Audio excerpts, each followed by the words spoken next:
This year's Charles Taylor Prize sees 5 finalists chosen from a pool of 129 Canadian-authored nonfiction books from 43 different publishers. So they must be pretty good. Tonight, we are pleased to welcome 4 of those 5 finalists, and here they are in alphabetical order. Carol Bishop Gwynne, author of The Pursuit of Perfection, A Life of Celia Franca. Tim Cook, author of Warlords, Borden, Mackenzie King, and Canada's World Wars. Sandra Joie, author of Journey with No Maps, A Life of P.K. Page. Andrew Preston, author of Sword of the Spirit, Shield of Faith, Religion in American War and Diplomacy. And we welcome all 4 of you nominated authors to TVO. It's great to see you all. Thank you. We should also say, unfortunately, Raske, who's the author of Leonardo and The Last Supper, could not join us for this discussion, but we look forward to meeting him on a future occasion. But we're delighted to have all of you here. Let's do, because we have a bit of a relationship, I guess, with the Charles Taylor Prize, where we've had the nominated authors in for the last several years in a row. And usually what we do is we just go around to start with and find out a little more about your books. So, in alphabetical order. Are you ready? I'm ready. What's that husband of yours again? What's his name? Rotter. Is that Richard Gwynne? That would be Richard I've heard of Gwynne. him. Has he ever been on this channel before? I think he may have once or twice been on this program, or yes. several hundred, yes. or whatever. Okay. Let's find out about Celia Franca. What fascinated about her that made you want to write about her? Well, I have a very strong love of dance, and I've gone back to school to do copious amounts of work on dance history. So I like the pin too. Do you like? I think that's quite a good it's pin. Sweet, yeah. And you met her. Oh yes, of course I met her. I met her. I didn't know her well, but I did meet her on several occasions. Yeah. Now, she has that, has that reputation of being a very imperious, frosty person. Was that your experience with her? Imperious, I would say. Frosty, not totally. I mean, she could be very cutting, and she could sort of, sort of close you off with, well, my dear, that's it, or type of thing. But she was imperious, very imperious, and she calculated and developed that. You, I guess, came to this project after somebody else, right? I did. Who tried to get this book off the ground, and then it kind of didn't happen. It didn't happen because the poor gentleman died. Right. Yes, this was Frank Raske, one of the Raske brothers' talented group of men. And he was writing her biography in the early 1990s. And bless his heart, he interviewed every single person who had possibly had anything to do with Celia Franca. He went to London, England. He interviewed her auntie, who was still alive at the time.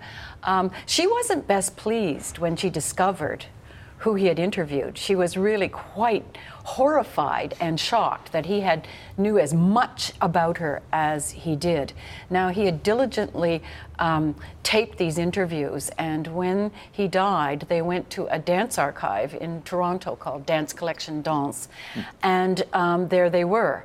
And so when they came into the public domain in 2002, I wasn't ready to write the book then, but after Celia died, and I was ready. That was in 2007. Okay. And I was ready to write the book. I went and listened to those tapes, and as I say in the book, it was like being an interloper, but also like being a bit of an amateur psychiatrist, because there was so much in those tapes between the silences. He interviewed all these people who knew her, and then he had day-long interviews with her. And those were tough interviews. I mean, she shut him down a bunch of times and was mad at him. My favorite line was, and he said, "Is there anything? Have you ever made any mistakes?" And she said, "Well, I know one mistake I made." She said, "Agreeing to be interviewed by you." So you had this treasure trove of yes. stuff to work with, but it's still like a 5-year labor of love for yes. you, right? Oh, it was, and I had some other treasure troves. I mean, it was a sort of a biographer's dream, because she had donated a huge amount of material to the Library and Archives Canada. And so I always, when someone says, "Oh, I'm sure she didn't want her biography written. I said, well, you know, she left every single piece of paper, every piece of memorabilia to the archives. I think she probably did something done with it.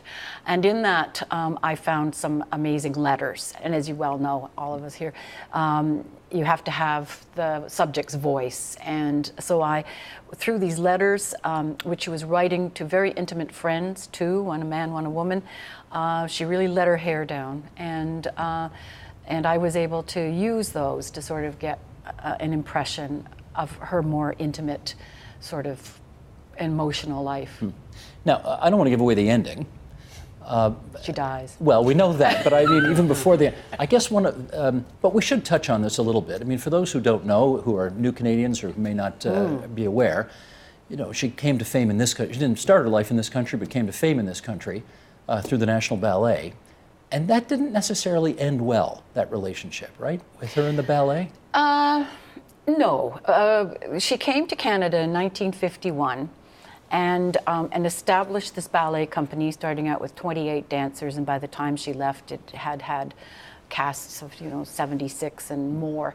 And she was the artistic director for 25, 26 years. She was the founder. And as we all know, founders eventually come to a point where they either gracefully bow out or they're pushed. And she tried to play the game at both ends. She really wanted to retire, but she really wanted control. So she sort of had someone come in as artistic director, but it was, not meant to be. The man wasn't a dancer. And the first time he made corrections to dancers, it was game over for them. They respected him. He was a wonderful sort of administrator, but he wasn't a dancer. And you really do need, as an artistic director of any kind of company, someone who's done the game, who played the game. So yeah. I want to ask you one picky little question here as I look at the cover of your book. It says A Life of Celia Franca as opposed to The Life of Celia Franca. How come? Well, I think it's would be presumptive to think that I have done the only life of her, and even though one tries to be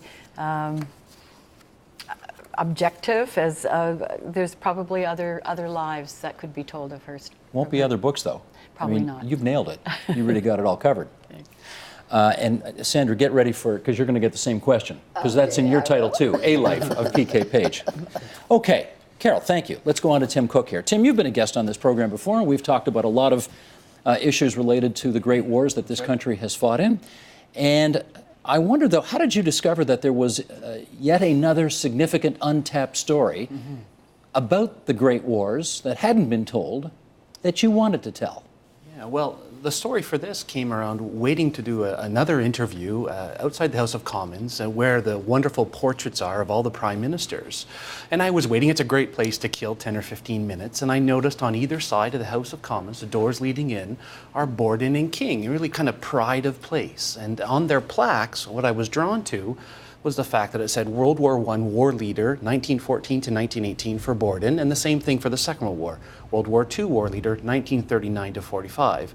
And what struck me was that all the other prime ministers have their inclusive dates, and those are not the dates for Borden and King. Borden served from 1911 to 1920, and Borden from 1921 really to 1948, 22 years throughout that period. And I thought, how interesting. Here are these official portraits defining these prime ministers as war leaders.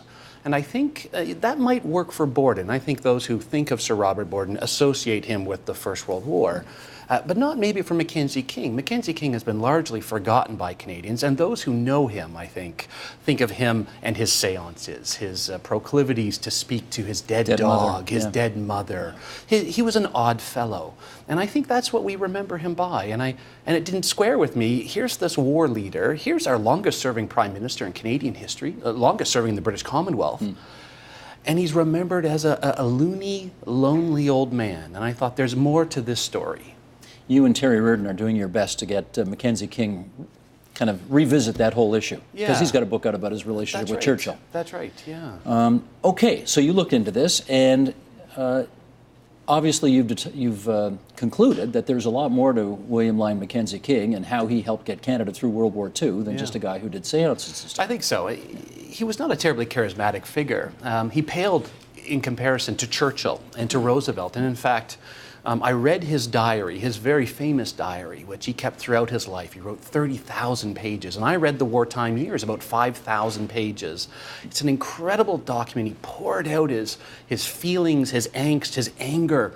And one of the things that really hurt him was that most Canadians thought of Churchill as their war leader at the time. Now, we need to put that in context. So Canada was a proud part of the British Empire. We were fighting as part of the British Empire, as an ally. But of course, the Statute of Westminster had passed in 1931. We were an independent nation. And so one of the things I struggled with is Mackenzie King as a war leader. Was he the right person? The same thing for Borden. Neither one had any military training. Neither one was really prepared for war. And of course, the country was deeply unprepared for war in 1914, 1939. But both of them went forward. They led the country. They figured out ways to pay for the war, to raise this massive civilian army, and in the Second World War, Navy and Air Force as well. In the case of Mackenzie King, dealing with very strong cabinet ministers, industrializing the nation. And they went forward. And in his case, also bringing in significant social programs. And I make the case that, in fact, I think he was quite a good leader. He made mistakes, as did Borden, some terrible errors, the internment of Ukrainians in the First World War, the relocation of Japanese Canadians during the Second World War, our terrible treatment of Jewish immigrants to this country before the war. Nonetheless, these were Canada's war leaders.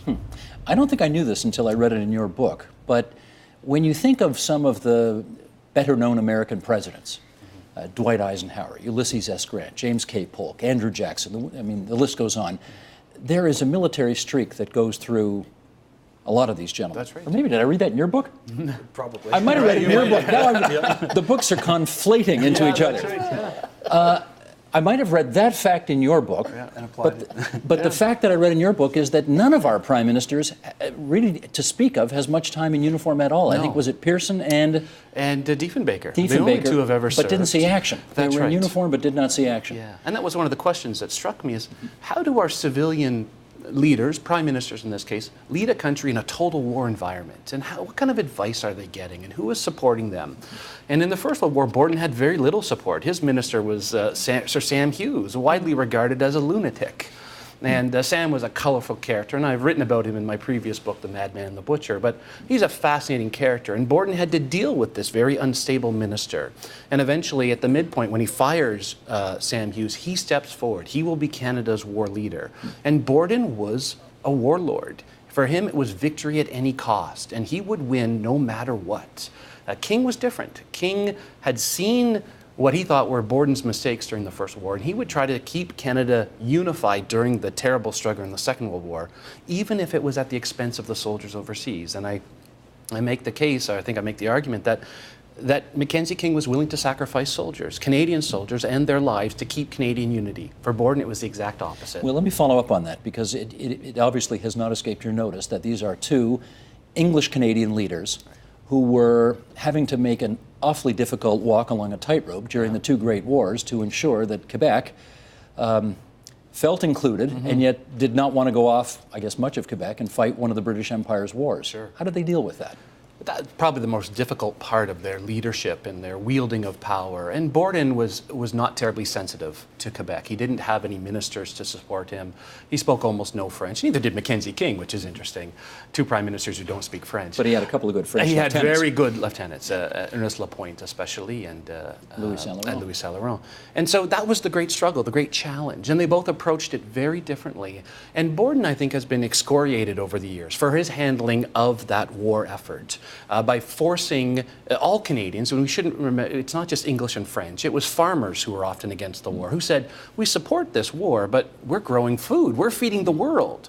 Are you going to take every last man? And it was really a gut-wrenching decision that Canada had to go through in 1917 for conscription. And I tried to provide the context for what Borden was doing, what he was feeling. And during the Second World War, King did his best to avoid conscription, and of course it came up again twice in 1942 and 44, and he was eventually forced to give in.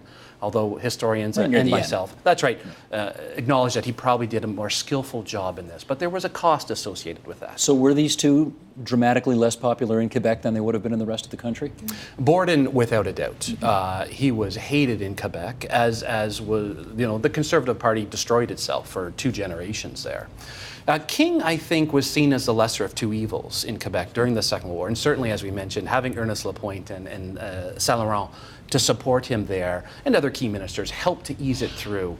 And we should remember, of course, that Quebec and French Canada actually, during the Second World War, tens of thousands of French Canadians served in the Army, in the Air Force, in the Navy. MacPaps? Exactly, and before. So it's really it's a history of trying to look at leadership and dealing with our very diverse country in a time of total war, in a time where tens of thousands of Canadians are being killed on those battlefields.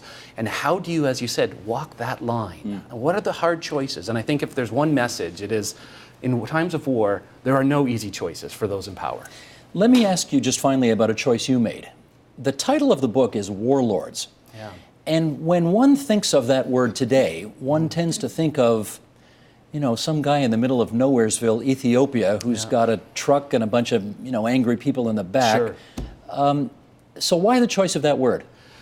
I think that these are Canadian warlords. I think these are warlords in a particular sense. And I think Borden, it may fit a little closer there, in that he was very aggressive, and his desire to win at any cost and to support this war to the bitter end. Mackenzie King was a little different, but what I argue is that nothing happened in Canada, in the Canadian war effort, from industrialization to social change, without King leading us and supporting that, and nothing would have happened without him. And so I think in this case, these were 2 Canadian warlords, and they faced challenges that no other prime ministers have ever faced. All of our prime ministers have had to deal with issues of security and defense, but none of them have dealt with the traumatic effects of the 2 world wars.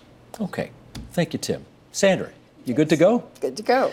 I will confess, until I picked up your book, I had never heard of P.K. Page. Oh, dear. Well, you may say, oh dear, but I'm going to say to you, I don't think I'm atypical. I think there's a lot of Canadians who do not know her, but who, of course, if they pick up your book, will know her a lot better. Let me start with that question that I asked over here to Carol. A life of P.K. Page. Why not the life? Pretty much the same reason as Carol's. Every biography is written by a biographer with a point of view. Any life can be seen from any number of perspectives. I always think that the life is claiming a lot. So if she had written it, she could say the life. Yes, my life. My life, She could indeed. say. All right, well, let's get into it. She was a real Renaissance woman. Who was she? She was. Patricia Kathleen Page, son of an Army commander, General Commander, Atlantic Command during 1944 when he died. Born in England, came to Canada at age 4 with the troops and her father, who had enrolled, was a general by this point. Grew up in the prairies.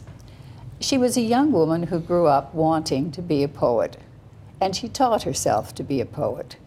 At age 17, she went to London and discovered modernism. She then came back to Canada, worked by herself a bit longer, went to Montreal, and became part of the preview group of modernist poets. And after that, history, because she became known as one of our best poets. In her later life, she married Arthur Irwin, who Canadianized Maclean's magazine. He became a diplomat. She went to Australia, Mexico, and Brazil, met all sorts of people. Her diaries are absolutely fascinating. In fact, she's lived the most interesting life of any Canadian woman I know. Well, may I be a little prurient here? Yes. Well, I may as well, because you write all about it. Yes, I do. I want to ask you about PK and FR. Yes. Frank Scott, who was one of the luminaries in the glitterati of his day, That's right. and she had quite a torrid affair, or They so did I read in the indeed. pages of your book. Yes, they did. Tell me a little bit more about that, only insofar as I guess it was not a particularly well-kept secret at the time, was it? Well, yes, it was. Well, but everybody saw him as a big womanizer, didn't they? Well, they did, but So it couldn't have been that big a secret. Well, he became a womanizer in history's eye. I wrote Frank Scott's biography, The Politics of the Imagination, in 1987. I wrote A Public Life, because at that time, we really weren't, the biography was written in the early 80s, really weren't that free with the personal lives of public figures. And he was, you said, a Renaissance man, a poet, a legal theorist, a political activist. And a lot older than her. Trudeau's mentor. Yes, 19 years, I think, older than her. What was the attraction? His mind, his poetry. Because he wasn't a good-looking guy, I got to tell you. Well, he was actually. Well, hang on a second. I've seen the pictures in here. Sandra, hang on. While you tell me why you thought he was such a good-looking guy, I'm going to find a picture of him in here. Okay. And then we'll let the viewers decide. Because frankly, he's no Joe Namath, if I can put it that way. Hang Well, on. you should see the Karsh portrait. I should see the Karsh portrait. Now, is he? There Yes, he he is. is Yeah, upper there he is right. there. Okay. What camera am I going to show this to? Number 2. Okay, he's at the top right corner, right? Yes, upper right corner. Okay, let me put that down here. Top right corner is Frank Scott. And middle center is P.K. Page. Looking very dishy, I may say. Yes, she Yeah, was looking dishy. very dishy. Okay, she is, may I make an objective comment here? Yes. She is much prettier as a woman than he is handsome as a man. Can I say that? Well, You're not even going to give me that. No, he had his charms. And his charms basically were that he was a very witty, intelligent person. Yes. She says at some point that it was his mind that attracted her. Better picture. Hang on. Yes, better a picture. better picture. That's the one I was actually looking for. Now look at him. He's nothing to look at. What are you talking about? Yes, he doesn't look very good in No, that he picture. doesn't. And look at her. I Look how she's agree with smiling you. at him. Adoringly, I think Adoring. is the You're word. absolutely right. Yeah. So it was an intellectual connection. She adored his mind. I'm sure she found the rest of them quite attractive too. But I think the truth is that people are attracted to other people for any number of reasons. He was a fine poet.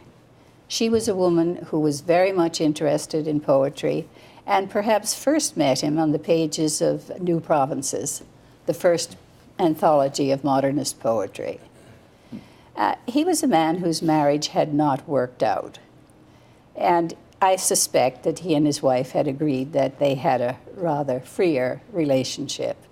They stayed together, though, didn't They stayed together. This was, after all, 32 when they rather separated. Mm-hmm. So the situation in the 30s and 40s was so much different. It's very hard for us really to conceive of it. But the 20s was the period in which Dora Russell, wife to Russell the philosopher, was saying that companionate marriage is the way to go. You know, we think we're so modern. Mm-hmm. Everything old is new again. Yes, yes. But to go back to your question, no, I don't think the affair was known. I think they went to great efforts to keep it unknown. And it was, they shook hands as they parted. What did you find, what characteristic of hers did you find most appealing? Her wonderful poetry and the spontaneity and integrity of character that produced it. She was truly a remarkable woman. Quick, quirky, intellectual, honest, Officer of good the Order of sense of Canada? humor. Yeah, companion of the Order of Canada. So widely recognized for her gifts. Widely recognized by 1996, 98, but had been writing fine poetry since 1942. Stephen Spender, in the 60s, said that, late 50s actually, that P.K. Page is Canada's best poet. Canada's best poet. Canada's best poet. We are, I think I can say this, and you tell me if you think I'm wrong, we are not a country that understands poetry much anymore, right? The vast majority of Canadians, I would suspect, don't buy it, don't read it, don't understand it. So you've written a book about somebody for whom poetry was so much, and I think I need you to tell us what made her such a great poet. Well, to backtrack, poetry was the most important genre in Canada to the late 70s, early 80s. Margaret Atwood was a poet, Michael Ondaatje was a poet, but they had to earn a living. They became fiction writers. What makes her such a great poet? Her enormous control of language, her surprising, astonishing metaphors, the wit and music of her rhythms,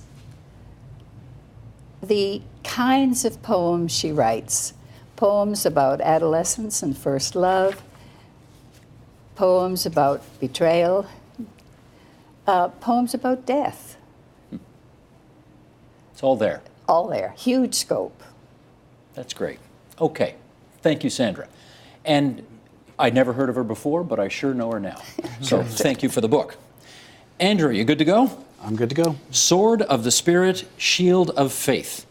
That's a line out of the Bible. It is. Why'd you pick that line for the title of your book? It comes from two phrases in the book of Ephesians where Paul was telling the early Christians what it meant to be a Christian, these people who had just converted to Christianity.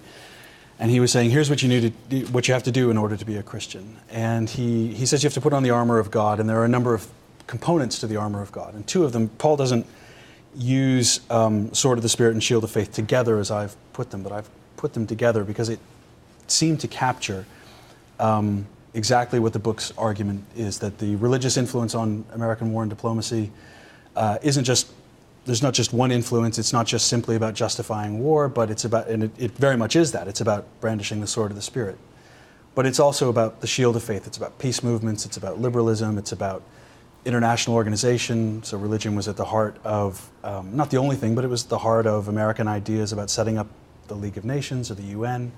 And so that phrase, I put them together, it seemed to capture exactly what I wanted the book to be about. It's so fascinating because you're writing about two things about which billions of trees have been killed over the years. Yeah. I mean, a lot of American books have been written about war, and a lot of American books have been written about religion. That's right. And yet you've put these two themes together in a very interesting and unusual way.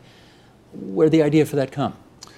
It came from my students. It came from the classroom. And that's one of the best things about teaching, not just engaging with incredibly talented and intelligent young people, but these incredibly talented and engaging young people often spur you to new ideas. They ask questions that you don't know the answer to, and that's what happened at the when I began this book. My students were asking me, where does religion fit in the American diplomatic tradition? They were asking me this at a time when American leaders, this is in 2003, when American leaders like George W. Bush were using religion a lot to explain their worldviews. And they said, my students asked me, is this normal? Is this new? Is this something that American presidents have always done? And you didn't know the answer. I didn't know. I had no idea. I didn't know the answer. And I told them I didn't know the answer. And I said, I'll do what any historian does. I'll go to my books, to journals, and see what I can find out and tell you. And when I started doing that, I realized that with a couple of exceptions, this was a story that hadn't been told, that historians just hadn't, at least historians of American foreign policy hadn't looked at religion very much. And when they hadn't done the best job at integrating it into the story of American foreign policy. And so I thought, this could be a good book. Let's give it a whirl. Let's give it a whirl. George W. Bush, I guess, certainly everybody would see the connection there, and they remember it. I mean, we've lived it all. But Jimmy Carter was an evangelical Christian in the White House. He was. Was it influential in his thinking as well? No, not so much. When I began the book, I had preconceptions of several major American leaders, Abraham Lincoln, Jimmy Carter, Ronald Reagan, whoever. And I thought, okay, this is certainly the direction I'm going to take when I look at someone like Jimmy Carter. And I assumed, as you said, he was the first evangelical president. He was the first born-again president. He was certainly the first president to call himself a born-again Christian. And I thought religion would have been a major influence in his foreign policy. And with the exception of his emphasis on human rights, on global human rights, which everyone from the Carter administration agrees came from his religious beliefs, there was no religion in the Carter foreign policy. And in fact, I came to an opposite conclusion. I said that because Carter tried to keep religion at arm's length, not just in his foreign policy, but in all his politics, that led him to misunderstand developments in world religion. And so the Carter administration was completely blindsided by fundamentalist Islam in Iran, the Shiite political movement. And they sort of dismissed them as wild-eyed fanatics who won't be able to engage in politics and certainly won't be able to take power, so we don't really need to worry about these guys. And of course, we know what happened there. Mm-hmm. if it wasn't for Jimmy Carter, we know it was for George W. Bush. Give us a list of some other presidents for whom this mixing of religion and foreign policy was an animating feature of their presidency. That's a great question. I would say pretty much every president, certainly over the last 150 years, going back to Abraham Lincoln, including Lincoln, Woodrow Wilson, William McKinley, Dwight Eisenhower, Harry Truman. But you don't think of them as being particularly religiously motivated. No, not at all. And in fact, one of the person I was leading to, Franklin D. Roosevelt, from Tim's time period, was certainly when it came to politics and especially foreign policy, could match George W. Bush speech for speech in terms of inserting religion into America's purpose in the world and what America's mission to the world should be. And we don't think of FDR as being religious. In fact, when I began the book, a very good friend of mine who specializes in FDR said, "What are you going to do when you get to Franklin Roosevelt? Because you can't write a survey of American foreign policy without dealing with World War II. It's the most important episode in the history of American foreign policy, if not world history in the last few centuries." And as we all know, my friend told me, FDR wasn't religious. So how are you going to deal with that? And at the time, I didn't have an answer. But as I got into the original sources, as I got into especially the memoirs of people who knew FDR the best, his family, the people who'd been with him for decades, they all said that religion was the most important influence in his life. And then I looked at his speeches and his policy documents, and there was religion everywhere in a way that it wasn't there for someone like Jimmy Carter. And that really surprised me. You're not talking about just simply "God bless America" at the end of the speech. No, not at all. It wasn't just ritualistic. And it wasn't, for someone like FDR and countless other presidents, it wasn't just telling people what they wanted to hear, speaking to a religious audience, the National Council of Churches or something like that, and using religious language, a religious boilerplate. Franklin Roosevelt and countless other presidents used religion in major speeches and also major policy documents that were in otherwise secular settings, or what we might think of as secular settings. So it was very much there as an integral component to his foreign policy. Harry Truman was on your list a second ago, and with the exception of some speeches he may have given about explaining why he decided to drop the atomic bomb and seeking the divine goodness of God in making that decision, again, I don't think history tends to think of him or paints him as a guy for whom religion would have been a significant influence in his presidency. How was it? Oh, that's absolutely right. Truman's religion isn't given a whole lot of attention, and yet he was himself a very religious person from what we know, from looking at his private documents and looking at what people who knew him best said about him, but also looking at his policy documents and his speeches. So religion was very much at the heart of how he saw the Cold War, the contest with the Soviet Union, as one with godless, atheistic communism, with a communist menace that was going to threaten not just Christianity and not just Judaism, but all religion, and that was central to the communist ethos. And that's what set America apart from the Soviet Union, that America was religious, the Soviet Union and other communists weren't. And religion was also at the heart of Truman's decision to recognize Israel in 1948. He didn't make the decision entirely on religious grounds, but religion was a major factor that historians haven't really appreciated or looked at. What was his best buddy's name? He had a Jewish friend from Missouri who... He had several Jewish friends from Kansas City and from Independence, and then in Washington as well. But he had lots of Jewish friends. The argument usually goes, why did Truman agree to, or why did he agree to recognize Israel when the State Department and the Defense Department were, to a person, to a man, right down the line, opposed to recognizing Israel? They said, this is against the American national interest. It's going to anger the entire Muslim world. It's certainly going to anger the entire Arab world. Oil is too important here, and there's no interest in us recognizing Israel. And the usual explanation for Truman doing so is that he was trying to curry favor with the Jewish vote in a very, very close election that he thought he was going to lose for a time, and that everybody right up until election night thought he had lost. This is the 48 election. Yeah, and there's that famous photo. Dewey beats Truman. That's right, Dewey defeats Truman. And the thing is that people forget is that Truman was running against Tom Dewey, the governor of New York. Truman was never going to win New York, and New York was synonymous, the Jewish vote was synonymous with the New York vote, right? That's where most American Jews lived at the time. If you were going to curry the Jewish vote, you were trying to win New York State. But Truman was never going to win New York, and he knew that. So he wasn't just currying the Jewish vote in 1948. He recognized Israel partly because of his reading of the Bible, and he knew it was the first thing he read. When he learned to read as a boy, he read the Bible several times, word for word, cover to cover, and that's how he learned to read. He knew the Bible extremely well, and he saw the recognition of Israel as the fulfillment of certain biblical prophecies. He placed it very much in biblical history, and I think even more importantly, he had a sense of partly religious, but in a sort of more general humanitarianism, that recognizing Israel would be a way to solve the problems caused by the Holocaust.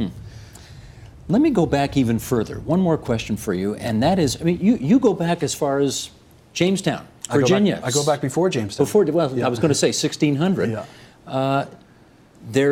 The role of religion in American foreign policy in Virginia of 1600? Yeah. Okay, help us here. What is that? Well, it's a good question because, of course, that's before there's a United States, Right. and that's before there was a United States that could have a foreign policy. These were just English colonies. The reason I begin the book in that very early period, the first chapter deals with the 1580s. It deals with English ideas about Protestantism and empire, and I carry through to Jamestown, to the Puritans settling New England. I never planned to go back that far, but as I did my research and as I did some reading in the colonial era, I realized that the ideas that I was finding in the late 18th and the 19th and the 20th century had this very long lineage, and there's an incredible amount of continuity from the late 16th and early 17th centuries, really right up to the present. Okay, let's open this up for discussion now, and I want to start by saying the four of you, and I guess the five of you when Ross is with you, have spent a lot of time together, I'm guessing, lately, right? And you've all heard each other talk about each other's books, and you've talked to each other about each other's books, and you've all written about very disparate subjects. But I wonder if in the course of hearing you all talk about each other's work, you've thought, actually, I deal with that theme too. I have that similarity too. That comes up in my book too. I'm kind of just fishing here, but Tim, have you seen any of that? As you look at these other books, do you think, oh yeah, you've dealt with that too, and so have I. Has any of that Well, I come did. up? I read Andrew's book and all the books, and Which one's better? I won't go down that road. I will say that I found it fascinating to read both Woodrow Wilson and FDR, and to think of how religion, and to look back at what I wrote about Borden and King.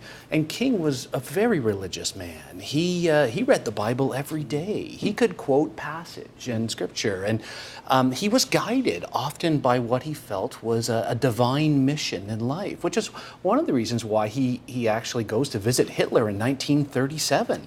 He thought that they were both spiritual men. Unlike Churchill, who never met him. That's right, who refused to. And so King, there was a lot, religion guided King in his personal life, and it's throughout his diaries, and I read them, the 5,000 pages.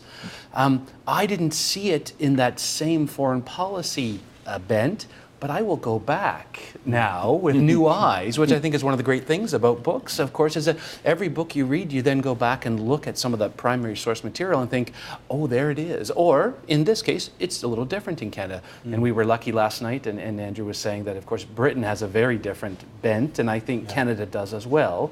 But I think the scholarship isn't quite there, so we're not quite sure. Now you have, of course, both written books about cultural legends in the country's history. So have you done some comparing of notes here to see if there are any similarities? Well, we have a project now. A collaboration as a result of? Well, it's just a very tiny project. Okay. But someone asked us, do you think that Celia and P.K. Page ever met? Which is very interesting because as two sort of cultural icons, and I sort of went, oh no, I don't think, and then we started to talk about it. So that's our project to see find out if they did. If they had ever met. They both served terms at the Canada Council in the 70s, so we have to cross-reference that and see if there was any time when they were, together on that. Oh, we're not sure if they were on it at the same time. No, we don't know that. We're going to. That's a delicious research project Wonderful. for us. Yeah. Wouldn't that be neat if they had met? Yeah. But there's a religious element in my book too. Oh, all right. No, so there's connections here. No, but I mean, a lot of people did ask. I mean, a lot of people were surprised that Celia Franca was Jewish because her hair coloring and her name, everyone thought she was Italian, or I had someone just say, oh, she was Brazilian or Cuban. And no, she was Jewish. But when she came to Canada, in the early 1950s. There was anti-Semitism in England, of course, but there was in Canada very much as well. And I think a lot of people didn't realize that she was Jewish and made sort of aside remarks of anti-Semitic nature. And for a little bit, at the beginning, she said she had to think about this, whether she was prepared to stay or to go home on that aspect. But she remained, but she never, and she has her family, of which there are many members still alive. That was something else I found out in the book, that she did have extended family, first cousins who are still alive in Israel. And her mother and father, especially her mother, were very disappointed that she did not practice her faith. Are you saying we now have a joint project? I think so, yes. Very good. Well, and the other great revelation, of course, is that P.K. Page was also Jewish. No, she wasn't. No, I'm just kidding. There's But no the great compare. revelation was that she had a very strong, visionary, mystic life, that she was a Sufi, or at least she read Sufi material. She would never claim to be a Sufi. And what kind of influence did that have on her? It certainly influenced her poetry. I think it gave her a discipline and metaphors for her poetry, and I think perhaps a confirmation of her early belief, a belief that she had from when she was very young, that there were other worlds, parallel worlds maybe, but other You've got worlds. that in common with Mackenzie King. Yes, yes. But, See, it's all coming together here. but PK always did not let her on the, well, she was not a person like Mackenzie King who didn't know, let her on the one hand know what her on the other hand was doing. She knew what she was doing. Let me ask all of you now about what it's like in this country for authors. And Carol, why don't you start? How easy or tough is it to get a book published in this country? Well, I'm a first-time author too, so everyone else is quite an experienced author. It was very difficult to find someone who would be interested in publishing a book about a ballet dancer. Did you get a lot of rejections on it? I didn't get a lot of acceptances, yes, And then my first publisher, of course, was Key Porter, who unfortunately went bankrupt. We're losing, it's just so sad, we're just losing day by day publishing companies, independent publishing companies in Canada. So it was hard, but I did have Cormorant who went with me, and I think someone like Celia Franca and P.K. Page did have deserved to be recognized. But that's my follow-up question, because yes, they lived the kinds of lives that deserve to be chronicled in a book, but are the realities of the business of publishing books today such that it's extremely difficult to get a book published about these kinds of people? Well, they represent art. And not only do they represent art, they represent what's seen as high art, ballet and poetry. Is there an audience for that in Canada anymore? There is, but it is rather small. It's partly because we are raising generations of students who don't really read, who have not learned to read through images, through metaphors, or even to read a long, solidly researched book. Did you have doors slammed? That's exaggerating, but did you get a lot of no's when you tried to pitch this book? Not doors slammed, but sort of, if you had come 2 years earlier, we would have had the funding to be able to afford to publish this book from, the money left over from other things.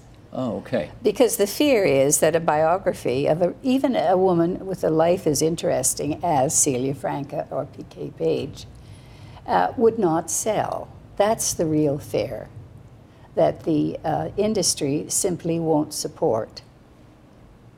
Tim, things have changed, I gather, from about 10 years ago, where publishers would have been content to publish a lot of titles, do boffo success with 5 of them, and that would make enough money to cover the losses on perhaps the other 95. Sure. But you take chances on those 95, because even if they didn't make money, they'd make a contribution to the culture of the country.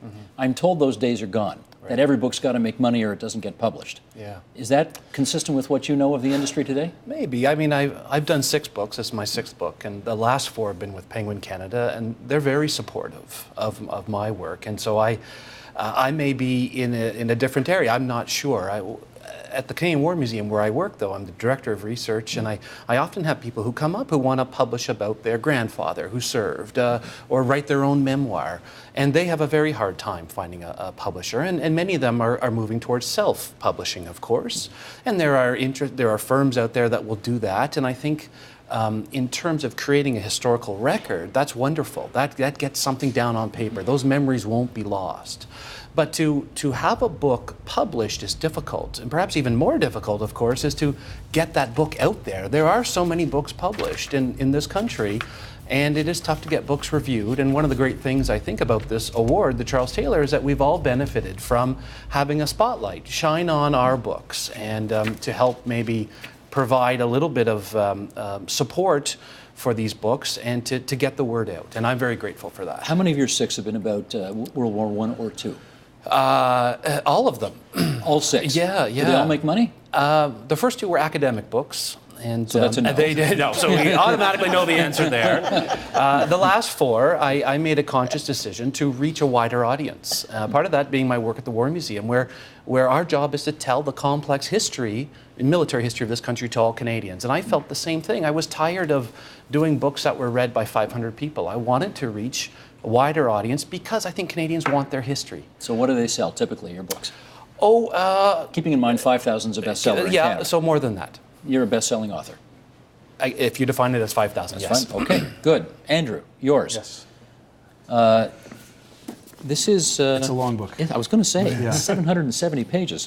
That's including the index and footnotes and all that.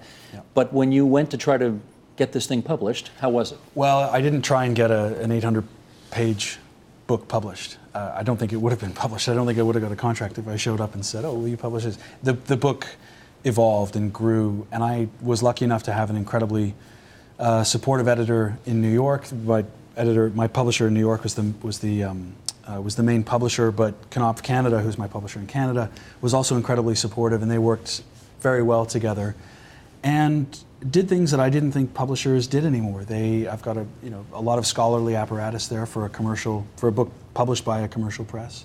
The book is about twice as long as it was supposed to be. And they didn't mind that? I think they minded it. I won't tell you about the conversations that I had. It wasn't sort of like I said, "Oh, by the way, it's going to be twice the size," and they, "Oh, that's fine."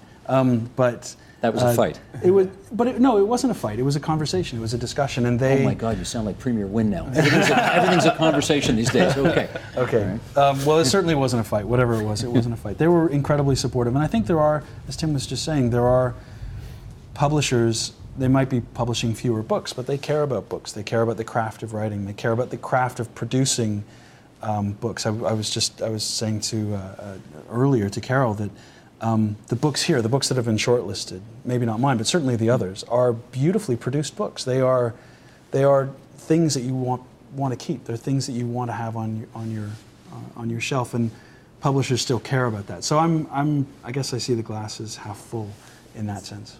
May I interject? Please. This book was beautifully done by McGill Queen's University Press, who has done everything for me as an author that they possibly could. Good editing, good senior editor, lots of help. And have they told you, boy, Sandra, we'd sure love it if you hit X number of sales? No, they have not. They haven't. They said they'd take the book. They wanted it. Huh. Okay. I want to ask, Carol, let me go to you first on this. You know, the big rage these days in publishing is actually not publishing. It's e-books. Yeah. And I wonder if at any point your publisher said to you, okay, we like this idea. What do you think about just doing it as an e-book? No, but my book is an e-book as well. It's both? Yes, it's both. Everybody's? Yeah. Both? Yeah. So this is the way it is nowadays? Yeah, absolutely. And you were talking, yes, I don't have a website yet. Slow off the mark on that. But when someone told me that you could Skype book clubs and be paid for it, I thought, what a wonderful idea to get a website. What does that even mean? You can, if you have on your website that you will lead a book club, in Via Skype. Okay. And so someone in Moose Jaw hardly, I doubt that someone wants to read about or talk about the National Ballet of Canada because they've got the Royal Winnipeg. But let's say someone in Arnprior would like to do a book club about ballet. They can hire you to lead the group via Skype. So I thought, well, that's a bit of all right. So and you're okay with that? Yes. Because yes, I'm wondering how much authors who are accustomed to, right, this, are open to Skyping, tweeting, Facebooking, all of that stuff. I'm intrigued by the idea of taking a book and the idea, for my work, First World War, Second World War, there's a rich documentary heritage of film, of photographs, and finding ways to work in speeches. And that's what I like about the electronic medium. Now, I do think, as Andrew said, that people still want books on their shelves. I hope so. I do, certainly.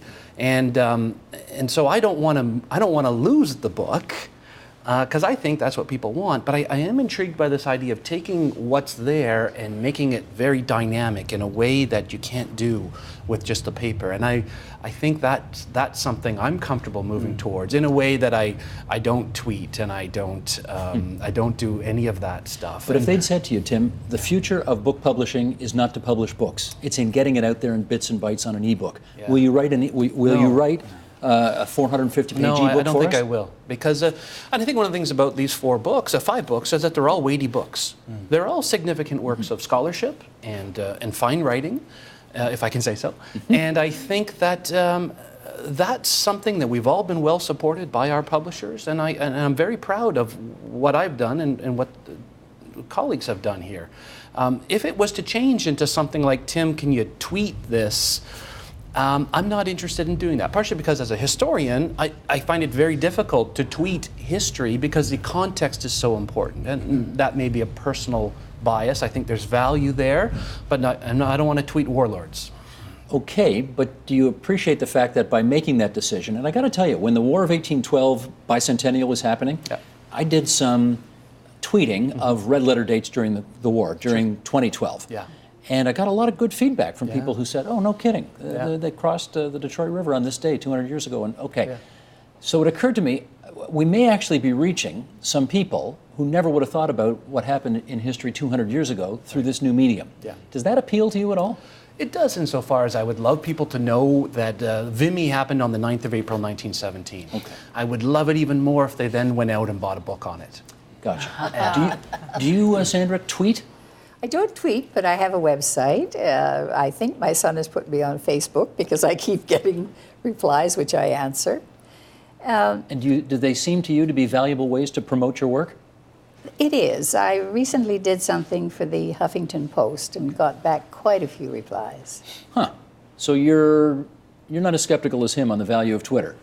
Well, not quite, but I agree with him in principle that you wouldn't do this kind of a book for that kind of a medium. You might do something different. But you might use it for promoting these things. Oh, I think those two are separate things. Yeah. That's a different thing. Promotion and writing are very different. Okay. That's our time. I want to thank all 4 of you for coming in tonight and sharing your thoughts about your books. You are all nominated for the Charles Taylor Prize, and rightly so. I found all of your books fabulous and fascinating and can't wait to devour them, I guess, even more over the summer when I get a little more time. Can I thank Carol Bishop Gwynn, The Pursuit of Perfection, Tim Cook for Warlords, Sandra Joie for Journey with No Maps, which I guess that was a line she wrote, right? Yes, she did. With A Life with No Maps. Andrew Preston, Sword of the Spirit, Shield of Faith. And we wish well also Ross King, who wrote Leonardo and the Last Supper. And I didn't get a chance to ask him whether that was Da Vinci or DiCaprio. But anyway, that'll have to wait for the next program. Thanks, everybody, and to the Charles Taylor Prize for making you all available to us tonight. Thanks so much. Thanks.